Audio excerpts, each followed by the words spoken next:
I'm back again. It's still the 1st of August 2023. I'm up in Selbridge staying with my sister, recovering from slight heart, not an ailment, it was a defibrillator I should have put in 3 years ago, but I wouldn't go to hospital during COVID to get it done. So I got it done 2 weeks ago, nearly 2 weeks ago now, and I'm recovering. The last kind of podcast I did, somebody rang and knocked off the podcast, and I'm continuing now just as well because I'd over half an hour done, and it's easier to put up in half an hour segments. And at that stage, I was in Liverpool, and after being up in Scotland with a crowd of athletes from Midleton, we competed in a competition against a club in Scotland, Colesium. And another thing, I'll finish off the Liverpool part of it. When we were right back in Liverpool, we went in, and instead of going to the cathedral, which was the last thing I was talking about before the phone call, and we went to Anfield instead, and we saw it was Liverpool's first game after winning the European Cup for the first time, and we saw C5, Kenny Dalglish, all these famous players playing, and we rushed back to get the boat, and was about to pull out. I'd never forgiven myself to have abandoned 40 athletes and be gone myself. Well, there were a few adults with them, so it wasn't too bad. But we barely made the boat with our bus, and came back then and went down to Midleton after coming back, and it was an absolutely wonderful trip. Another good thing was I'd always try and pick the brains of famous coaches to see could I learn anything. And I introduced Liam O'Brien to Stan Long, who was Brendan Foster's coach, and probably some people mightn't know, but he was third, I think, in the 5,000 metres the Olympics in Montreal. Not Stan Long, no, but Brendan Foster. So he would obviously, his coach would have a fairly good idea of what the training was about. So Liam had, as I said, had just been on the Irish team for the schools international in the steeplechase, and I said, what kind of a program, would he need now to reach a higher level? And very interesting. He said, look, don't compete, he said, for about 12 months. Get miles into your system, and by miles he meant anything from 100 building up to a maximum of 120 miles a week, which seemed kind of unreal at that particular stage, but I knew from my reading that there were athletes doing that particular type of training. And then he said when he's finished that, he's ready to compete, and introduced a bit of speed work into his training, which obviously had to happen. I was well used to that as well, doing that with athletes. And then you work from there, and make sure, he said, at the end of the season, take at least 4 weeks off to 6 weeks with no running at all, which ideally would be September, October. And that he followed that kind of regime kind of faithfully. And I said, do you been asked for much advice? Well, he said, I suppose the one piece of advice that is, I suppose, uppermost in my mind, he said, was horse trainers and people like that asking me what would be the best training for horses. And he told me that his, I suppose, star pupil in a sense was Michael Dickinson. And that particular, I was watching the Cheltenham Gold Cup the following year, and Michael Dickinson had the first 5 in the Cheltenham Gold Cup, which was never done before. William Mullins found it hard enough to win one until Album 4 won it a couple of years ago. But he had, he often had 1, 2, 3 in a race in Cheltenham, but in the Gold Cup, to first, second, third, fourth, and fifth was extraordinary. Michael Dickinson left the scene, then he went off to try his luck in America and never succeeded to the same extent when he went to America. But that was a very interesting kind of observation that was a great help. And again, I always seem to have a kind of a knowledge, whether it was intuition or just a pure, I won't say genius because that would be a terrible thing to say, working out of training. I remember when I spoke earlier in the first podcast about training the cross-country runners in Middleton, where they had 25 of them went to the All-Ireland, and they got 25 All-Ireland medals, and I'd asked them the day before who was going to get one, and they all put up their hands. I said, this is, get one medal, now be looking, going to our first All-Ireland up in Tuam. They got 25, and the following week, I think I said they got 29, which they did, for the different age groups. That was in Moulmelik. I said earlier in the other podcast, was Abbey Leaks, in case people would be coming back to correct me, which is no harm either. Now, in that particular training, we did miles. We trained maybe 5 or 6 times a week, and they were for all kids. And I know on a Friday evening was our major training session because they had no school on a Saturday. And we took them all over, even small ones, 7, 8, 9, 10. We often had 40, 50, 60, 70 athletes go across Ballyannon Wood in Middleton and training for maybe often in 2 hours. And even small ones, we'd go right through the wood. And then when the beginning of the cross-country training season, all the fields, cornfields were cut. So we'd go through all that. I'd be jogging away with them, I wouldn't be. And they'd all keep up with me. And we used to get a huge distance into their legs, and that was excellent. And then the CBS field in Middleton was ideal for speed work.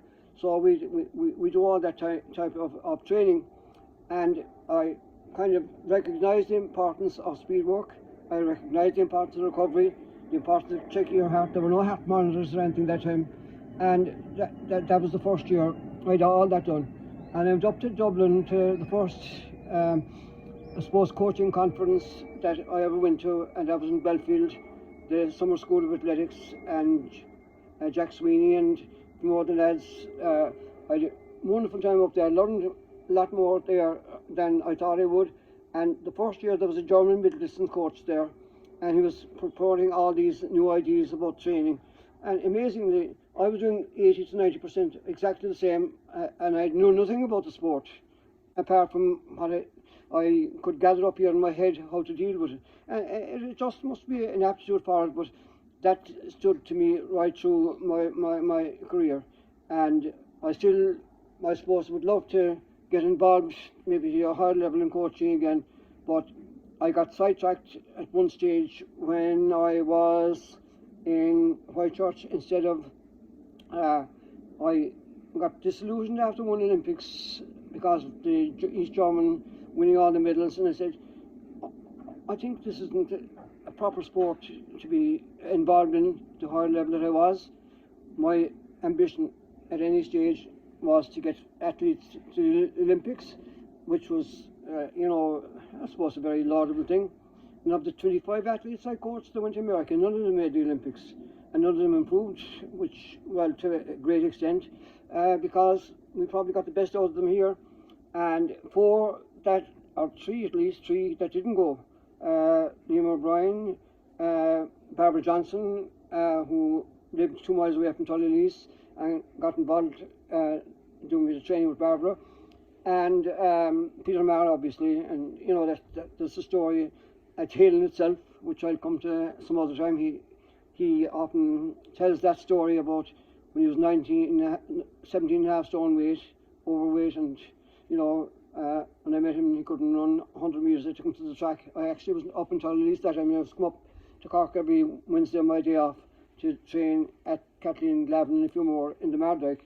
And I took him down there when I met him, and he couldn't run 100 metres, and the rest was history. He ran 2:11, led the World Championships home in the marathon in 1987, and as I said, he's a story in itself. So to kind of retrace the Middleton aspect of it and the coaching aspect of it, I think that it's either in you. I think a lot of things are either in you, but it's the more important thing, and attitude of mind, is that nothing is impossible, and again, the athletes that went to America. They all did pretty well, and a lot of them stayed back, like the likes of Kieran Stack now and Joe Bryce, and most of them came home. And one thing I always regrets, and I suppose sometimes we don't mention regrets because maybe it's not the thing to do, but I think it's nice to let it go in a sense. Was one particular athlete when I was in Drumina, George Toomey. He was the most dedicated athlete I ever came across, and I say that with hand in heart, because he would do any training you'd give him. He'd go to the golf course every morning before school and run maybe for an hour, and then in the evening when I'd be doing the training in the convent in Charleville with the North Cork athletes, he'd attend that as well. And he was totally dedicated, and it paid off because he won the All-Ireland Senior Schools cross country 5,000 metres barefoot, and something that I thought anybody wouldn't do or couldn't do. He wouldn't put on spikes, running shoes, and he won the All-Ireland Senior Schools 5,000 metres in bare feet. Well, that was some feat. But he went off on scholarship anyway to America, and during his time there, his mother, who was a native of Belgium, died, and he came home, and he wasn't inclined to go back, but kind of, I suppose when somebody has that inclination, and, he was kind of persuaded to kind of go back, and he went back, and he never kind of made it after that. He kind of went astray and got involved maybe with the wrong people. I don't know. I can't say that for definite because I didn't know. And then a few years later, news came that he died, kind of a down note in the streets of Cork. To me, that was, I will never, ever, ever, I suppose, get that out of my system, that it all happened without my knowledge and without most people's knowledge. He had a few friends which I suppose looked after him, former athletes, and I got the full story from them when it was too late. But again, that's my greatest regret in any sport, to see something like that happening. Otherwise, all the vast majority of the athletes that got scholarships or that competed in the sport, it was a great character builder and stood them instead all their lives. So moving from that, I think it's time to leave Midleton behind, and it was with a sad heart that in the September, October of that year, 1977, when I brought back all the kids from Scotland, and I asked them, they all came to a meeting then, and to write down what they thought about the whole thing. And 2 weeks later, I got a letter on a Monday morning that I'd been in a place called Tullylease, which I'd never heard of, but for the weekend for Mass, and I'd been transferred out of Midleton after 7 years. And that particular time, Tullylease was a very small little village. There was only 39 pupils in the national school. But I might have accelerated my own removal, because one particular Sunday before, I was going up to Mass in the church in Cove, the 12 o'clock Mass, and a next door neighbour was going up, and I said, Finbar Harding. And I said to him, Finbar, you must have a great life now. It was the time that they were doing the pipeline, the gas pipeline from out near Inchbay, actually different inch to inch I was in later, on the pipeline. And the T-boys were getting, I think, £100 a week or even more. And he was probably, as a carpenter, he was getting maybe £300, which was massive money in 1977. And I said, he said, it was great, but since my full time working there, we've never finished a week without a strike. I said, how did that happen? Well, he said, there's always a strike for some reason. And I said, what was the recent strike? They all refused to work, put down the shovels, because the handles of the shovels were made in England. That's rather strange. And again, I'd be very much Republican based, all my family were, in that old time, the time of the Troubles, were very much involved, and one of my uncles was second in command at the Gypsy Ambush, which was a famous ambush. He was almost finished his medical studies and then he finished his studies, and he died a few years later in Youghal after coming off a hunger strike from being interned into Cork. I went up, and the gospel story that Sunday was, "He who puts his hand to the plough and turns back is not fit for the kingdom of God." And I outlined Finbar's story, and I said, I'm a Republican, but I said, we have to move on in life. Things have happened, and I said, you must balance one with the other. We want freedom, obviously, and I mentioned it in my first post a little bit in relation to being in Moscow at the time of the coup, which brought down the whole Russian Empire, and yet we can't get the rest of our country back. So I said, and I mentioned all that, and I said, isn't it strange, I said, that there are many people in Ireland who have starved, and I know they starved at the time of the famine, but in latter years, if their families didn't get work in England, they're building the railways, an example, maybe they'll crowd more than the north, go over to Scotland during the potato season to pick the potatoes, and, you know, England was good to our country at that particular point in time. I know, as I said, you can have other arguments, but you must balance, and I always try to balance things. And, you know, the following evening, I was doing about my business, and this crowd approached me in Middleton, and they obviously there was a reporter at Mass, and it made the newspapers, and you know, I didn't think any more of it until this guy came up, and this crowd, and said, "We heard what you said at Mass yesterday, and if you ever open your mouth again about that, you know what's going to happen to you." You know, and that kind of frightened me a small bit. And the following week, anyway, as I said, I was moved up to Tullylease, and I was heartbroken.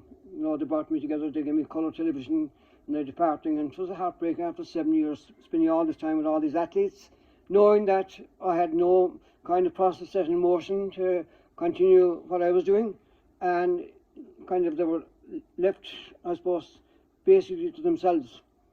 And what even frightened me more, a couple of weeks afterwards, to show the kind of, I suppose, state that the country was in, or you could be in trouble.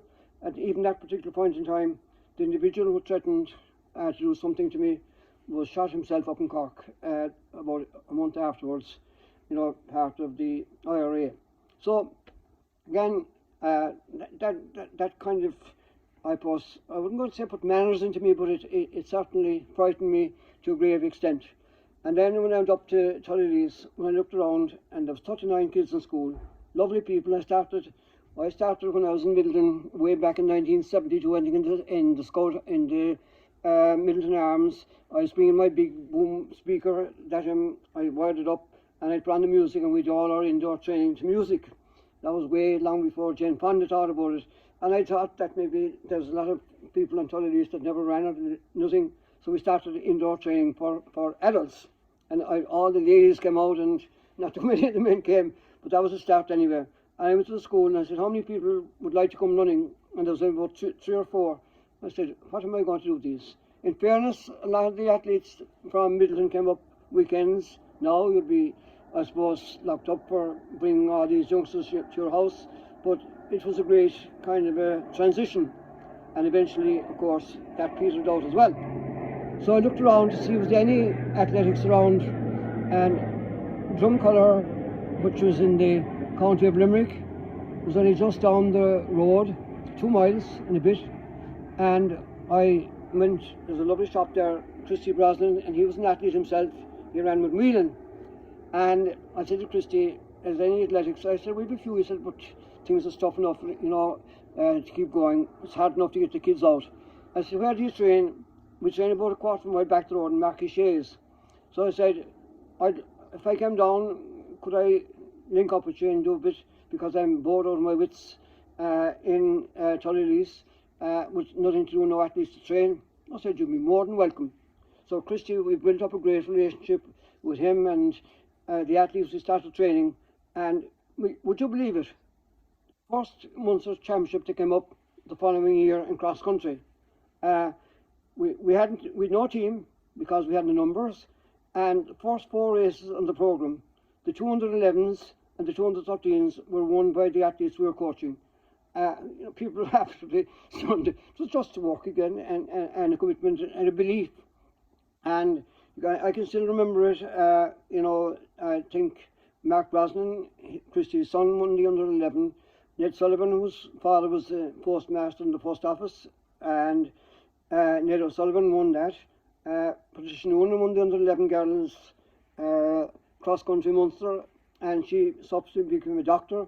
And Teresa Sweeney from down the road in Castlemaine, she won the under 13 cross country, and she later ran, I think, 2:14 when she was 13 in the, they were kind of an international that time, or some I don't even remember what kind the competition was, but they were the first 4 races on the programme at the Munster cross country, and again, it was just hard work. It didn't happen by accident, but like going, we said, how are we going to beat all these Midland crowd that had been dominating the thing for years? But it happened that we did, and then went on from there, and we developed kind of a few adults, and there was no club in Limerick Senior Club, so we decided, I helped out, and I was the founding member of West Limerick Athletic Club, and the main people involved again were Michael Henry, Lord of Mercy, and there was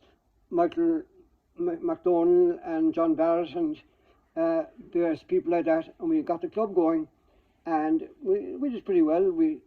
The Dublin Marathon was coming into fashion at that stage, so we all decided to go to Dublin, and we were sponsored by Leonard's Electrical, and we all ran the Dublin Marathon. And one particular athlete again that was a dedicated runner, but was prepared to do the work, Seamus Cawley. And we gave him a training program for the marathon, and he said, I'll do my best. He said, I'd love to beat 3 hours for the marathon. It was his first marathon. He hadn't been running that much, so he'd no watch around. I gave him my watch. I said, stop that watch. I'll start at the beginning of the race and stop at the end.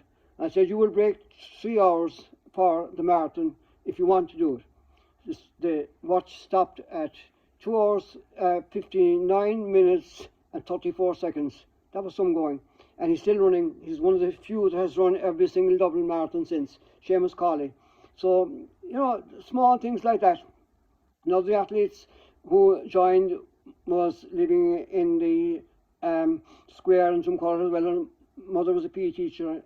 Unfortunately, she died at a very young age of cancer. And it was Barbara Johnson, and she made the Olympics afterwards in the 400-metre hurdles in Seoul in 1988. And her sister is still winning World Championship medals in hockey for the over 50s, Catherine Johnson.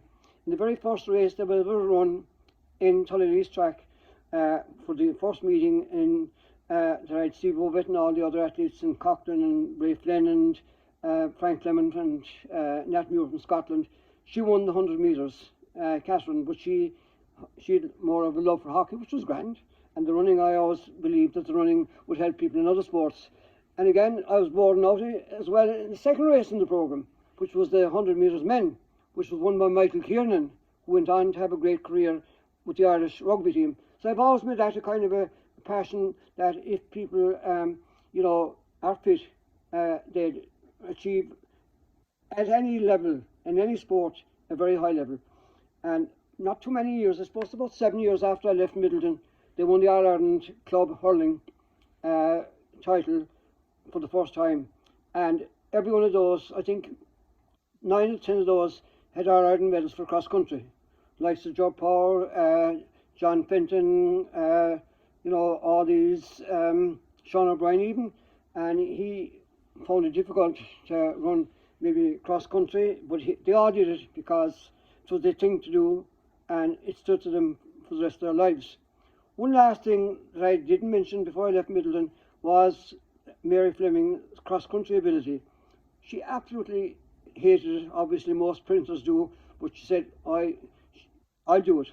And we had her running in the Munster, I think, junior cross-country, because And that was more difficult because the length of the cross country was long. It was about maybe 3,000 metres or more at that stage, I don't know. And I said, look, you're going to keep you fit during the winter, go out to the county championships and finish in the top three, I'll be happy enough. Just to keep you fit, ticking over. And she did, she finished third. I said, gee, that was very good. I think you could do a little bit better. So try and get second today now when the Munster cross country came up, and she did.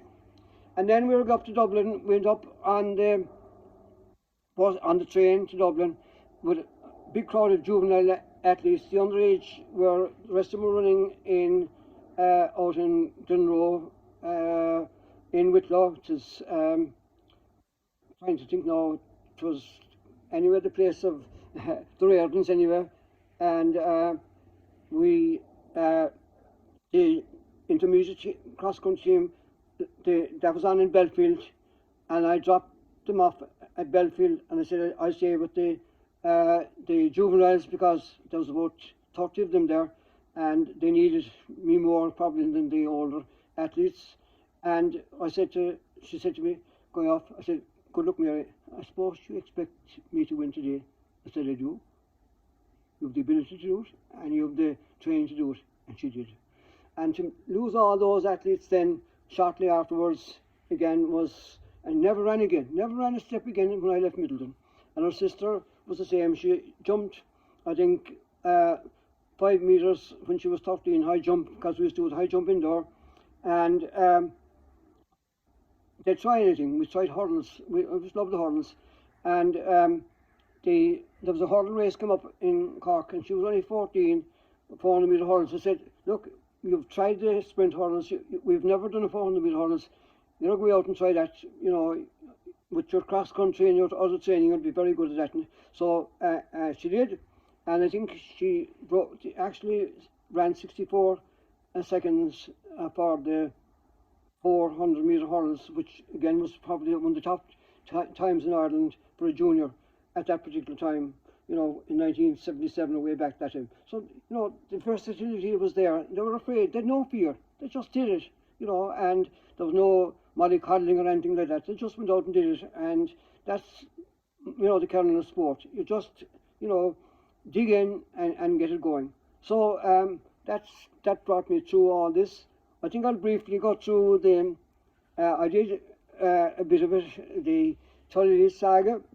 I did on the particular athletics through helping out in Drumculloch, and then the Land Commission were dividing a farm, and there was no facility or whatever in Tully's because, first of all, the numbers weren't there. But I said, look, if there's land going, we might as well go and see to it that we get some of it, and we'll put up a sports field.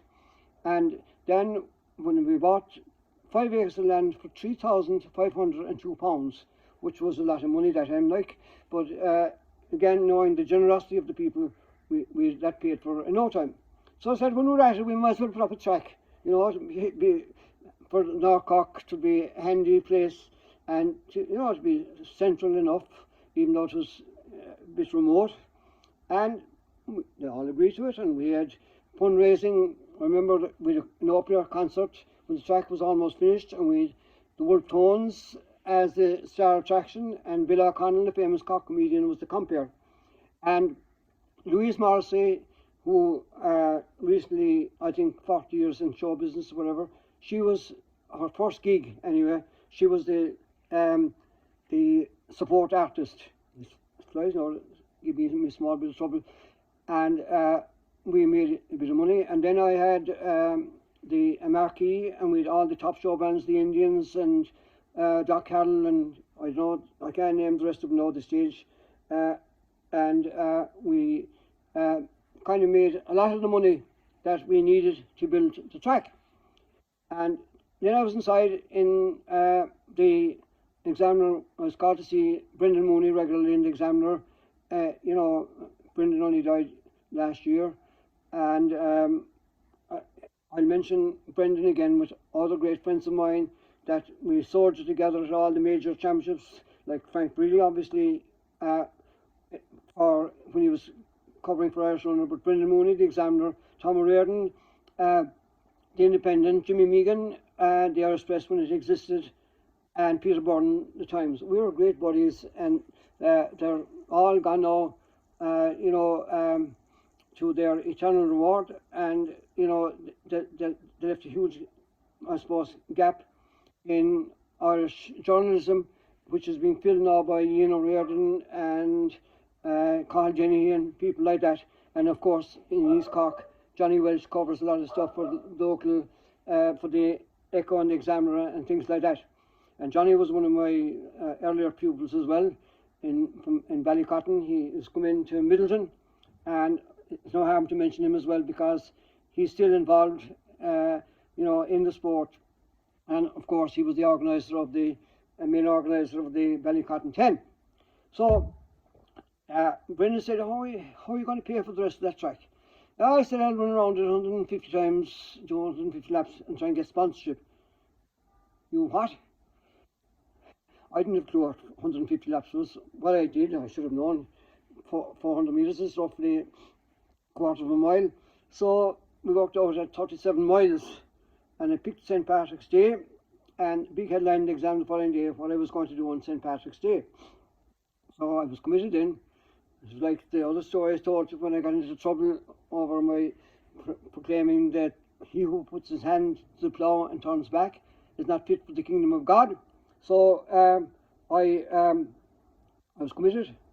So I kind of struck on this idea that every child, and I a lot of contacts through schools and that, at that stage built up a kind of a big following in West Limerick and there in the athletics. So everybody who would give me £5 for in sponsorship, I would give them a ticket for the World Cross Country.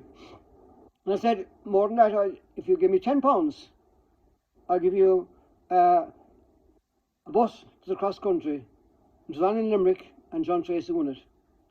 And were they delighted when the following year John came back to run in the track in that famous mile. It wasn't the first one. The first year I collected Steve Ovid in Cork, and my car broke down in going into the airport. I had to ring a friend of mine who I knew over in Wales, Kevin O'Sullivan, and he collected him, brought out to Dunamore, and then brought him up to Tullylease. And the morning of the race, the track was finished, the morning and night, it rained all night. And this lovely greenstone, which was making the all-weather track, was all puddle, really puddle. And we came, I suppose, close to 5 minutes or 10 minutes of abandoning the whole thing because of the weather. And there was mass, I remember, I think it was 10 o'clock in the morning, and I told everybody at mass that we have another 3 or 4 hours, we could still salvage the thing if the rain stopped. And next thing, during mass, the sun came out and it split in the stones, and the track dried up to an appreciable degree, but still there was lots of water on it, and it would reflect very badly on the times of the athletes, like you had the likes of Nat Muir, Olympic finalist in the, I think he was in the 5,000 in Montreal. You had Frank Clement from Scotland, who was also in that 1,500 metres, John Walker and Eamon Coughlin ran in Montreal. And you had Ray Flynn, no, I don't think he was there that day, and Eamon Coughlin obviously as well. And I changed the 5,000 to 4,000, and I changed the 1,500 to, or the mile to 1,000. Again, in case the capacity of the track was compromised, that people say, we won't run there anymore, so they couldn't even break 5 minutes for the mile and a mile 4 minutes in those conditions. So I got away with it, which is fair enough. And then the next year there was some problem, and we'd run I think I ran 1 year in the track in Bantier. I don't know why. It just escapes me at this instant why. And then 81 was a big year when we had, in the mile, we had John Walker, Olympic champion, Eamon Coughlin, world champion and Olympic fourth, John Tracy, a world cross country champion twice over, and second in the Olympic marathon. Frank O'Mara, world indoor champion. Liam O'Brien, who went to the semi-final of the steeplechase, and the Los Angeles, and Ray Flynn, who up, I think, was his mile record. I know the 1500 metre record is gone, but he, up to recently anyway, held the Irish record for the mile, I think 3:48. And of course, the whole talk was, would the magical 4 minutes be broken in this wayward village out in the middle of nowhere in North Cork. And again, Michael O'Connell sponsored the whole thing of Adidas, and he looked after Coughlin and John Walker. And when he collected Walker at Cork Airport the evening before, he said, he presented him with, of course, Michael was a fanatic on Adidas, he was the managing director, so why wouldn't he? And he gave him a tracksuit, and John, I can't wear that, I'm Brooks. He said, Brooks are gone. I said, what? Brooks are after folding. You're telling me lies. And it had actually, that just very day, Brooks had gone bust, and Walker anyway wore the tracksuit, and Coughlin and Michael was bringing him up to the track. Every mile of the road he went, he was saying, where is this? You know, Michael was telling him, like, you know, Walker was saying, this is Shangri-La, if ever there was a place, you know, roads getting narrower and narrower and narrower, and again, arrived at the place, you know, looking like on top of a mountain, in the middle of nowhere, and here was John Walker running a mile, and it was kind of a wonderful occasion, and we all played our part. In fact, I even I found it recently, the official book where the results were written, that I'd finished second to Cyril Brennan in the 800 veterans, and Paul O'Connor, that Munster official and good friend of mine, was third. But the main event anyway was Walker was billed as the revenge match against John Walker. So obviously it was a great race, and Coughlin won, and there was 10,000 people there. And John Walker was second, Ray Flynn, Frank O'Mara was the pacemaker, a world champion, and Liam O'Brien and John Tracy. And shortly afterwards, when Walker insisted he'd run a mile 100 times, the first man in the world, under 4 minutes, all the statisticians said he'd only run 99. And they'd left out Tully Lees. And again, to verify that, he said, ring Eamon Coughlin, he'll tell you. And they rang Eamon Coughlin, and he said, oh yeah, I once beat John Walker there in a mile, 3:40, 3:57.1 and 3:57.7 there, which was genuine and recorded, but obviously the mainstream in world athletics missed it out completely. Another friend of mine who was in my class in St. Coleman's, and he studied for the priest in All Hallows. He'd left with his brother was a priest in Los Angeles. He was a Columban father. Ollie Ryan told me his brother sent him a cutting from the Los Angeles Times, and Ollie since died. You know, he was a very good friend of mine from Ballyhooly, and his brother sent him the cutting, which he gave to me. He said, Tully's the one that got away. In the Los Angeles Times, you know, making absolutely sure that everybody knew where Tully Lees was, because, as I said, John Walker had been beaten by Eamon Coughlin there, and it was one of his sub 4 minute miles.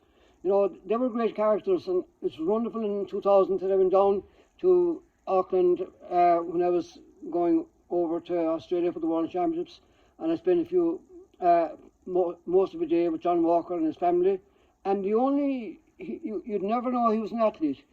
There was nothing in the house that resembled any of his Olympic medals or anything like that. He'd one picture of himself and his wife and daughter taken at Blarney Castle. You know, he was so humble and so appreciative of the fact that I found where he was living and went to see him. And that particular time he was kind of, I think, at the beginning stages of Parkinson's, but he got in with a good friend of his, Michael Parkinson, and I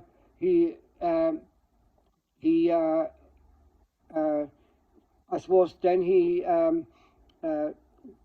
got in touch with him, and he got better. But it was very, very sad to see all this happening. But again, it was a great privilege to be there with him, and to thank him again personally for what he did coming to the track in Tullylease. Now the phone's kind of ringing there. I didn't answer this time, so I think I'm still on the air. But I better be fairly shortly backing up with that event in Tullylease, because that I suppose took a great deal of organising, and again it was a kind of a labour of love. And at that particular stage, I think as well, I was beginning to get involved in the national executive of BLE, and my bent and writing and stuff like that was coming to the fore as well. With all the publicity, I had to write stuff for the magazine, for the newspapers. So I went then to, I think I'll leave that for tonight, because the phone is kind of going off here again, and I'll come back in again then with what the track did for the area. In Tullylease, that the track, was the fulcrum of, attention and people coming, and we often had maybe 30 or 40 buses there bringing kids from all the surrounding schools, and then that led to, when I left, it led eventually to having all those athletes and finding a new club again, North Cork SE, and they were tremendously successful. And that's the next phase of this podcast I'm doing, how North Cork went and where my journeys and my travels took me at that particular point in time. So again, thanks for bearing with me. The last one was, I think, 30 minutes odd, and this one was 41, so I hope I'll be able to post it.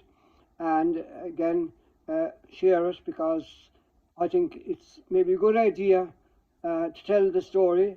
Again, I have no notes in front of me or nothing. I'm not even at home, or I can't consult them. But again, I feel, motivated to tell the story for posterity, not for my own interest, but to encourage other people to get involved in sport, because it's a beautiful thing to be involved in. Talk to you later.